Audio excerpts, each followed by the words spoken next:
All right, class, a very good morning. Wishing you all are healthy and happy. Let's begin with today's topic. In chemistry, we have been discussing our chapter number 9, that is hydrogen. As I have told you that hydrogen is something which is very small atom, along with smallest atomic number, atomic size, as well as atomic mass. Okay. And besides this, we have studied that in this chapter, we are going to study different type of compounds that hydrogen can form. Okay. And we have seen that there is dihydrogen, there are hydrides, there is water, and lastly, there is hydrogen peroxide. So we have done three main topic of hydrogen chapter till now. The very first chapter is we have done, that is why hydrogen is smaller in size, what is its atomic number, why we keep hydrogen separate from the other group. We have done that very well. Secondly, I have told you that in hydrogen we are going to study different type of compounds. So in different type of compounds we have also done hydrides and dihydrogen. Okay. Besides this, our today's topic is water. So let's start with the topic water, that is made up of hydrogen and oxygen. Let's begin. See, as you know very well that water is something which is also known to be universal solvent. Water is something which is also known to be universal solvent. What do you mean by solvent? Solvent is something which has the capacity, which has the ability to dissolve all the compound. Okay. For example, sodium chloride, a common salt. We are getting dissolved that into water. Then sodium chloride is solute and water is solvent.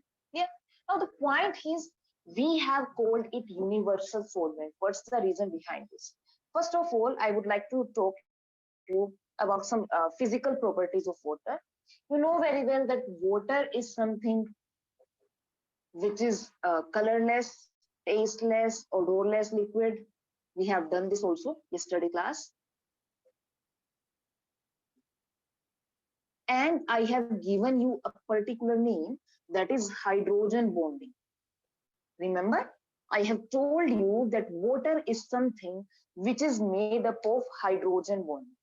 See class, as we know very well that hydrogen bonding is a kind of new bonding that is created between the electronegative element with the most electropositive element in our periodic table. मैं दोबारा repeat कर रही हूँ. Hydrogen bonding is something which is formed between electronegative element with electropositive element.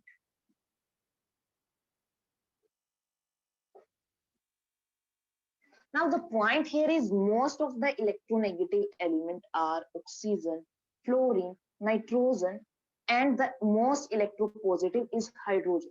So the bonding between oxygen and hydrogen is known to be hydrogen bonding. We have studied this, what is electronegative element, what is electropositive element. We have done this in our last chapter. Now the point here is I have told that water is something which is known to be universal solvent. Why do we call it universal solvent? As the name suggests, universal solvent means any kind of solvent that can dissolve a maximum number of compounds, a maximum number of solute into it. Okay, now let's see. As we know very well, bache, the solubility depends upon the nature of the compound, or we can say nature of solute as well as solvent. बन रही है भाई बात? Now the point is the solubility rule is very simple. That means like, dissolve, like. Like, dissolve, like. So in short, I would like to say like, dissolve, like. That means the compound which are of the same nature, they would like to dissolve into the same nature compound. Okay.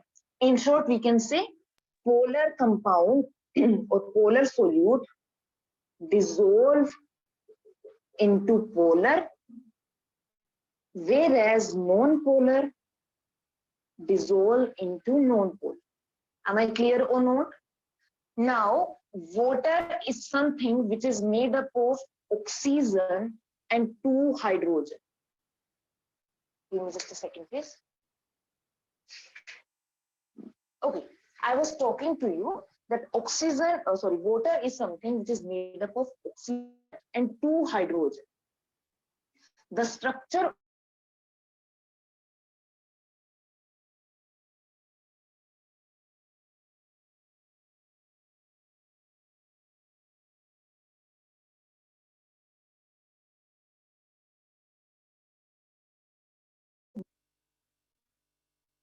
that is the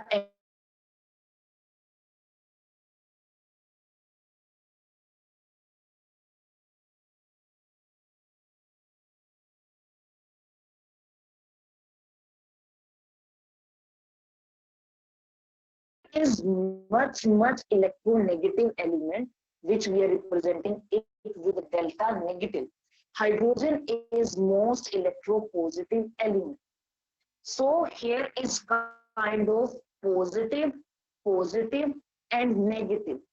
Here almost three type of poles are creating negative charge and two poles. Repeat the sentence again. I was just talking about that in water, oxygen is something which is of negative charge, hydrogen are something which of positive charge. So in short, in water, we can say there are three different type of poles are generated of negative charge and positive charge. So in short, we can say water is our polar molecule. Water is polar molecule. So the first point is, since it is a polar solvent, it would dissolve maximum of the polar solute into it. Am I clear or not? I'm again repeating that in water, since it is polar in nature, it is dissolving maximum polar solute into it. Moreover, we have told that water is something which can make hydrogen bonding, right? Which can make hydrogen bonding. So in short, I would like to say, due to these two reasons, I'm going to rub this topic. First, due to polar nature, and second, due to hydrogen bonding with non-polar solute, it would dissolve maximum of the solute. यानी अगर मेरे पास total 100 solute है मेरे chemistry lab में, it would dissolve almost 80 to 90 among them. That's why due to this particular nature, we can say water is known to be universal solvent. Am I clear or not? So point क्या है? Only due to nature and the strong hydrogen bonding, water can dissolve maximum amount of solute into it. That's why water is known to be universal solvent. Am I clear? This was the first point I would like to, I have explained to you. Now, second point is very important. That is, if we know very well, oxygen, sulfur, selenium, tellurium, and many more. This is our group number 16. है ना? In group number 16, we have oxygen, sulfur, selenium, tellurium down the group. Now, the point here is hydrogen as make the bond with oxygen to make H2O. Similarly, it can make H2S, H2SE, and many more. Now the point here is water is something which has the most, I would like to say, different properties from the other compounds. The question here arises, why water is different in the chemical properties than H2S and H2SC? Or we can say, why is there maximum amount of a boiling point, high boiling point of water than H2S and H2SE? And the answer is due to hydrogen bonding. Due to hydrogen bonding. Clear or not? So in short, I can say कि हमारा जो water है उसके पास बहुत सारे different natures हैं, different properties हैं, और most of the answer is due to its structure or due to hydrogen bond. ये question definitely आता है बच्चे within 1 to 2 marks. Why water has higher boiling point than H2S and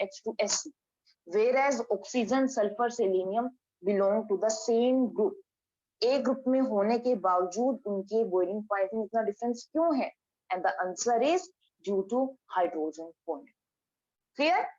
So this was the point that water also contains. Now we have done 2 to 3 points. That is the universal solvent, the boiling point, and its physical properties as well as its state, its nature. We have done its structure like this one, bent structure, polar structure. Clear? Now let's move to our next topic. That is the different properties, different types of water or different states of water. Let's move. That is very simple and short topic. I'll just give 1 to 2 line about this topic, then we will move to our main topic, that is chemical reaction. But I hope I have made the topics clear to you. मैंने सिर्फ अभी तक 2 ही बातें की हैं, universal solvent की और second क्या था हमारा boiling point. Regard that, besides that, we have done the structure of water also. Hopefully I'm clear with the topic. If still there is any kind of doubt or query, please let me know when we would start end the class, okay, in the round session. So now let's move.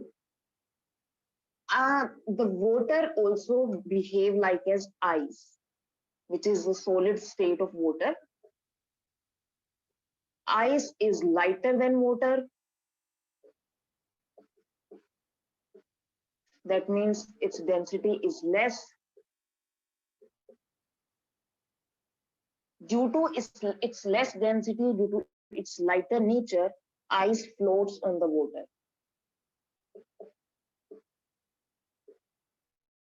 Moreover, you know very well, bache, in the polar regions, in the very cold regions, what happens in the winter, the ice starts freezing over the surface of water. Due to much lower temperature, due to much higher cold, what would happen? There would be formation of ice on the surface of water. Now that ice, which is floating on water, that behaves like insulator for the aquatic animals. यानी मैं बोल सकती हूँ कि जो ice है वो ज्यादा टेम्परेचर को आने के लिए रोक रही है, मतलब जो और ज्यादा ठंड आएगी उससे हमारे एक्वेटिक एनिमल्स को प्रोटेक्ट कर रही है. Okay, so that's behaving like an insulator. Insulator means it's not allowing energy to move through. Okay, that's it. Now the last point is the structure of ice.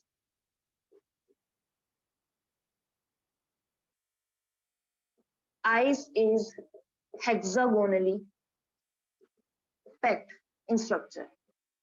Plus it has more space between the molecules.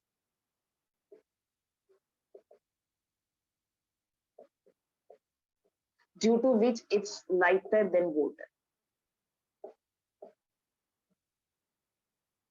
Okay, but you have studied some structures in your lower classes, cubic structure, hexagonal structure, है ना? So ice is something which is known to be hexagonal or cubic structure, and it has much space between the molecules. That's why it is lighter than water. That's it. This was all about the ice. Now we have done ice and the physical properties of water. Now let's move to our main topic that is important for us, the chemical properties of water. This was just like an introduction of the topic. Now let's move to our main topic, that is the chemical properties of water. Let's start. There would be some chemical reactions we will see.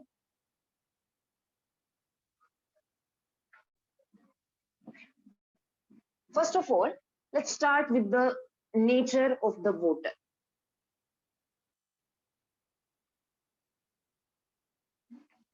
The chemical properties of water.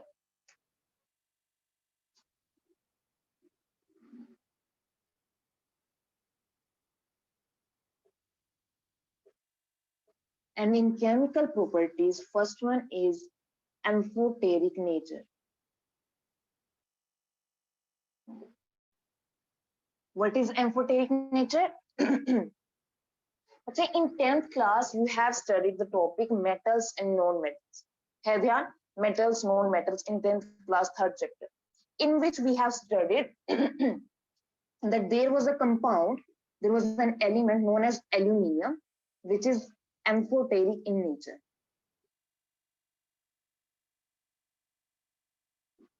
Now, what do you mean by amphoteric? Amphoteric nature is that nature which can behave like an acid as well as a base. Its oxide can behave like as an acid as well as a base.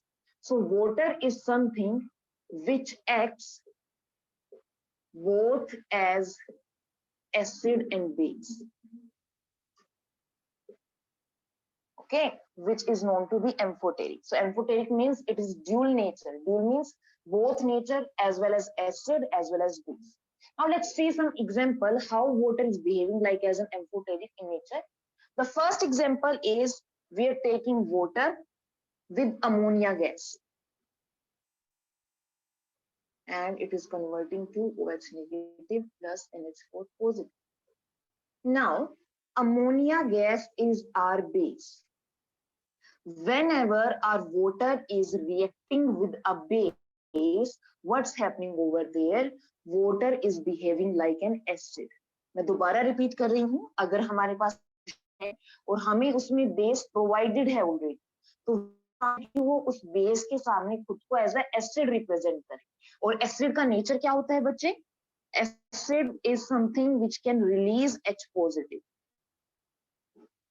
जो H positive को loose कर सकता है उन्हें हम acid बोलते हैं. So now water here is releasing H positive and becoming to OH negative. So it's like OH negative or ammonia is accepting that H positive to become NH4 positive. Now this is the first example how my water is behaving like an acid. Similarly, let's have another example. We have water plus H2S. H2S gas is highly acidic in nature. Since it is acidic in nature, now the water should behave like a base. अब base का काम क्या होता है? It accepts the H positive, where acid is something which release the H positive. So what would happen? It would be HS negative plus H3O positive. Am I clear or not? In the last reaction, my water was like OH negative, but in this reaction, water is accepting the H positive from H2S gas to become H3O positive. So water can behave like an acid as well as base. So it is known to be amphoteric in nature. Am I clear or not, bache? This is how we can say water is something which is known to be amphoteric. Okay, now let's move to our second point. Is to be autoprotolysis. Autoprotolysis or self-ionization. As the name suggests, self-ionization, that means a compound or any atom which can ionize by itself. मतलब हम उसके अंदर कोई extra चीज नहीं डाल रहे हैं, वो अपने आप ही खुद को आयंस में कन्वर्ट कर रहे हैं. Let's see how. Suppose we have water plus water. Okay, now when we having water plus water, first of all, this is my reversible reaction. You know what is reversible reaction? Means it is converting into reactant as well as product. That means first water is behaving like an acid and releasing the H positive. Secondly, the water is behaving as a base and accepting the H positive. Since water has the nature of both acid and base,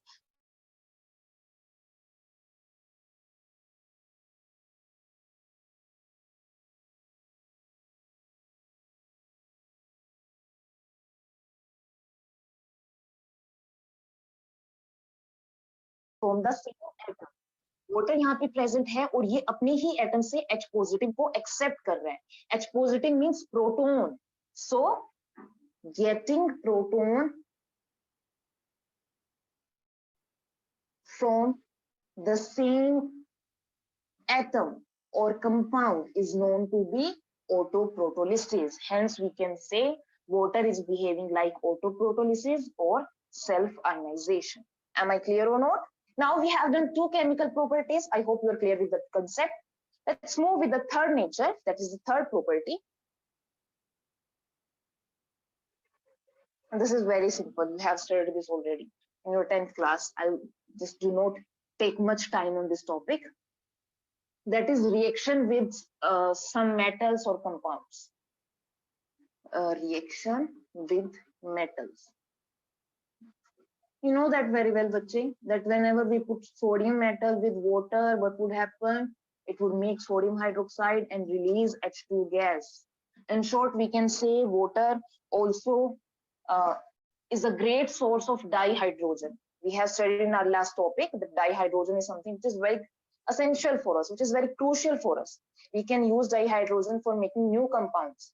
So water can easily abstract the H2, the dihydrogen gas. Okay, this is the topic but you have studied in 10th class. Okay, one more point is whenever we react it with glucose, it would give carbon dioxide, oxygen, and energy. This you have also studied, bache. That whenever we take some food, it's converted into glucose, oxygen, and energy. All right. So that's it. There is not much special in this topic. Now let's move to our next concept. That is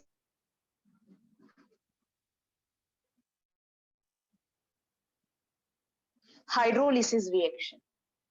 Hydrolysis reaction.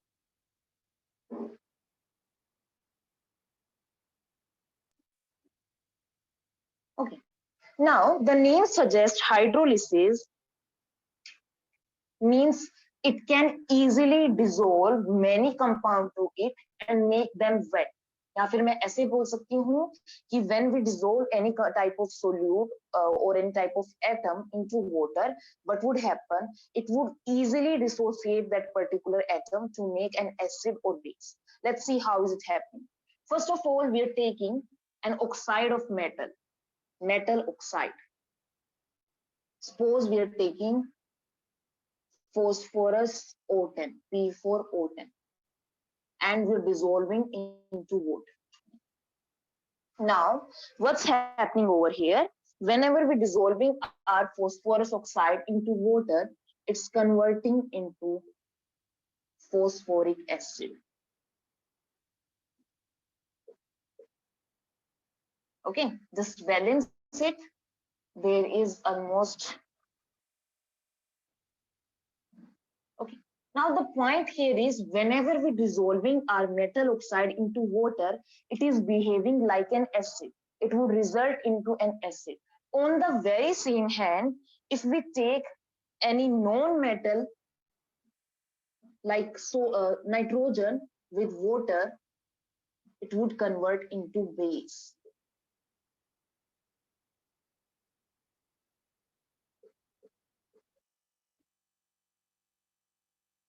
Metal, non-metal, and suppose there is any amphoteric.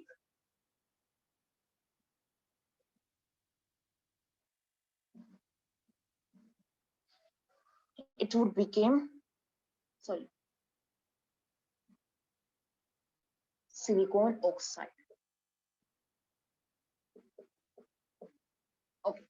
Now, first of all, whenever we're dissolving our metal with water, it would behave as an acid. It would result into acid.